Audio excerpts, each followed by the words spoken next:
4 मार्च 2018 की सुबह दिल्ली के एच 432 ओल्ड सीमापुरी में, जहां एक कॉन्वेंट स्कूल था, वहां लोगों की भीड़ लगी हुई थी। कुछ देर बाद वहां पुलिस पहुंची और कॉन्वेंट स्कूल के मालिक संजीव शर्मा से पूछताछ की तो उसने बताया कि उसके स्कूल के चौकीदार की रात किसी ने हत्या कर दी। जब पुलिस चौकीदार के कमरे में पहुंची तो देखा वहां स्कूल के चौकीदार 40 वर्षीय देवीलाल की लहूलुहान हालत में लाश पड़ी थी। उसके सिर तथा दोनों हाथों से खून निकल रहा था। ऐसा लग रहा था जैसे उसके सिर पर किसी भारी चीज से वार किया गया था और उसके हाथों की नसें काट दी थी। बिस्तर और फर्श पर खून फैला हुआ था। कमरे में मौजूद दोनों अलमारियां खुली हुई थी। फर्श पर सामान बिखरा पड़ा था। ऐसा लग रहा था कि लूट के लिए हत्या की गई थी। कमरे में मौजूद एक टेबल पर एक शराब की बोतल तथा 2 गिलास के अलावा बचा हुआ खाना भी था। जांच के बाद थाना प्रभारी संजीव गौतम इस नतीजे पर पहुंचे कि हत्यारा मृतक की पहचान वाला ही था। उसने मृतक के साथ पहले शराब पी थी और फिर घटना को अंजाम दिया था। पुलिस ने स्कूल के मालिक संजीव शर्मा से देवीलाल के बारे में और पूछताछ की तो उसने बताया कि देवीलाल जम्मू का रहने वाला था। पिछले 2 साल से वह उनके स्कूल में रात को सिक्योरिटी गार्ड का काम कर रहा था। देवीलाल सीमापुरी की ही एक ट्रैवल एजेंसी में पिछले 20 सालों से गार्ड की नौकरी कर रहा था। उसकी पत्नी और बच्चे जम्मू के गांव गुडियाल में रहते हैं। पिछले 2 सालों से वह उनके स्कूल में नौकरी कर रहा था। यहाँ उसकी ड्यूटी केवल रात की ही थी, इसलिए उन्होंने रहने के लिए उसे स्कूल में कमरा दे दिया था। स्कूल के सीसीटीवी कैमरों से भी पुलिस को कोई सुराग नहीं मिला, क्योंकि वे कैमरे दिन के वक्त ही चालू रहते थे। शाम को उन्हें बंद कर दिया जाता था। पुलिस छानबीन कर रही थी, लेकिन कहीं से कोई सुराग नहीं मिल रहा था। तब पुलिस ने मृतक देवीलाल के नंबर की कॉल डिटेल्स निकलवाई। उसमें एक नंबर ऐसा मिला जिसमें देवीलाल की अक्सर बातें होती रहती थी। इसमें चौंकाने वाली बात यह थी कि घटना वाले दिन 3 मार्च 2018 की रात 10:30 बजे उस नंबर की लोकेशन घटना स्थल की ही थी, यानी हत्या के वक्त उस नंबर वाला शख्स घटना स्थल पर ही मौजूद था।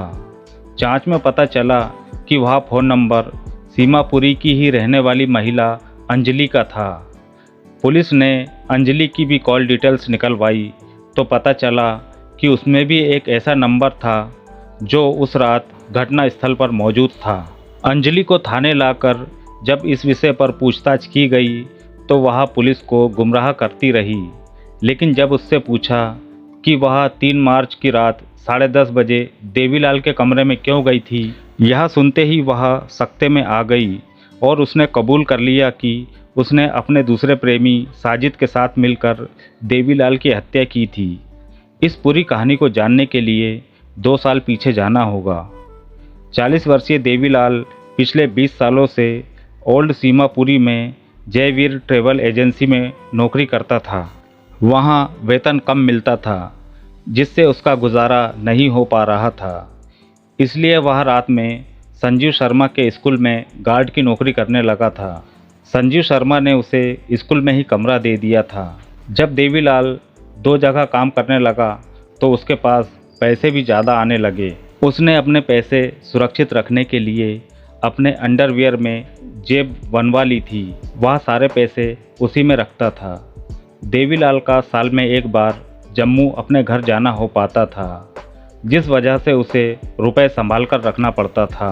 देवीलाल की पत्नी प्रमिला जम्मू में ही रहती थी, इसलिए वह बाजारू औरतों से संपर्क बनाता था।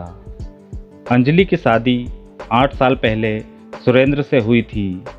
फिर वह एक बेटे की मां बनी। बेटे का नाम कपिल रखा।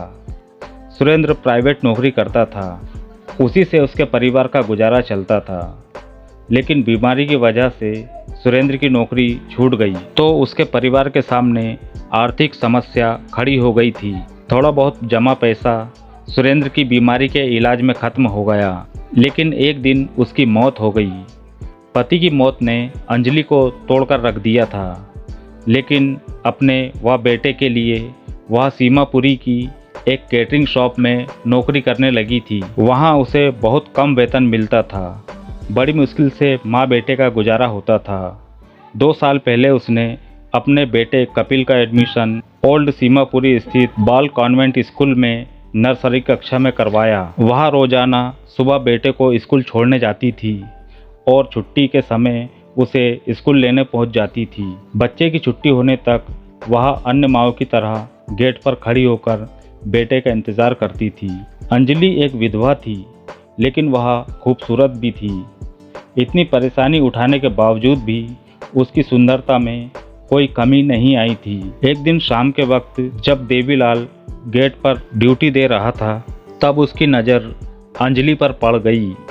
वह अंजलि की खूबसूरती देखकर फिसल गया और उसे हासिल करने का प्लान बनाने लगा। देवीलाल अंजलि के बेटे का खास ध्यान रखने लगा।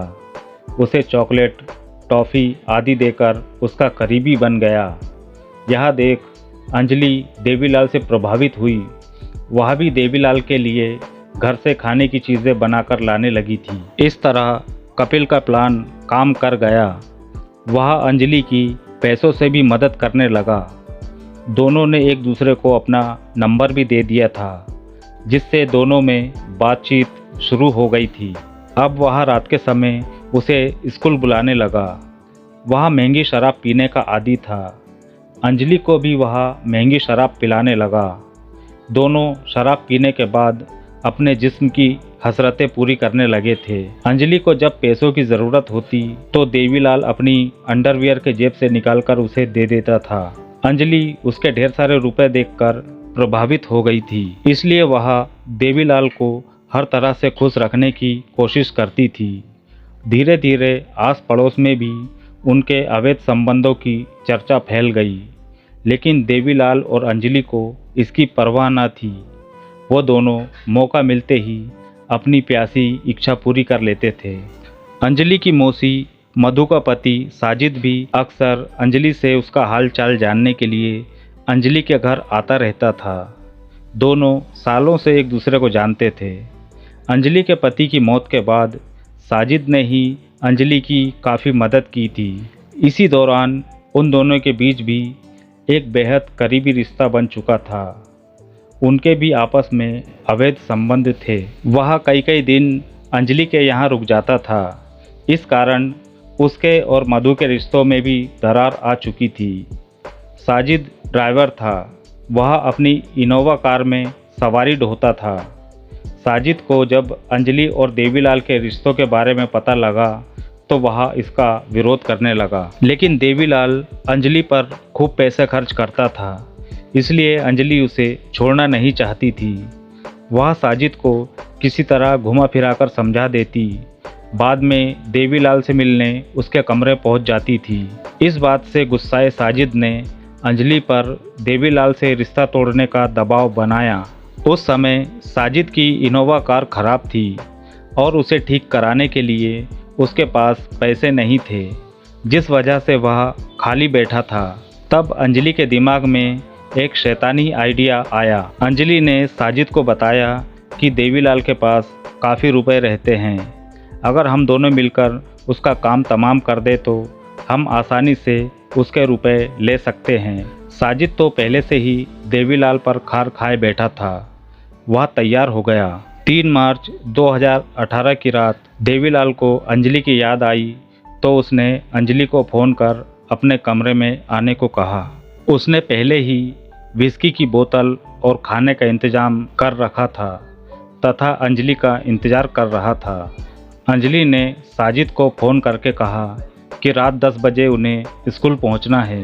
अंजलि ने बड़ा ही आकर्षक मेकअप किया और फिर साजिद की बुलेट बाइक पर बैठकर रात 10 बजे स्कूल के करीब पहुंची। देवीलाल की निगाहें केवल अंजलि पर पड़ी तो वह अंजलि की खूबसूरती देखता ही रह गया।